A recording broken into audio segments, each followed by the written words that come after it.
The iPhone 5C, the more affordable of Apple's latest offerings, still isn't as inexpensive as some analysts had hoped it would be. Apple CEO Tim Cook gave an interview with Businessweek published Thursday. His message to the disappointed Apple watchers?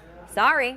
There's always a large junk part of the market. We're not in the junk business, he said. I'm not going to lose sleep over that other market because it's just not who we are. Cook said it was never Apple's objective to compete with the lower end of the smartphone market. Instead, he wanted to continue focusing Apple's efforts on an experience that retained the quality and polish Apple is known for. Analysts and investors had expected a mid-range device to appeal to emerging markets like China. When the 5C was revealed to be only $100 cheaper than the new top-end 5S, Apple's stock faltered. At $549 off contract, the 5C is still largely unaffordable in countries like China, which doesn't get the subsidies of carriers to help offset the price of phones.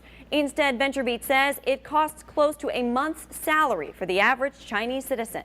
Cook also spoke about threats to Apple's business from other sectors, including Microsoft's hardware business and Android's reach across the mobile software space. Cook pointed to Microsoft's recent acquisition of Nokia as an example of how competitors are trying to emulate Apple's top-down strategy, controlling both its software and the hardware it runs on. Everybody is trying to adopt Apple's strategy. I think it does suggest that there's a lot of copying, kind of on the strategy, and that people have recognized that importance. But Cook suggested making the most of that strategy is easier said than done. That's why he doesn't consider Android a threat to Apple's mobile momentum.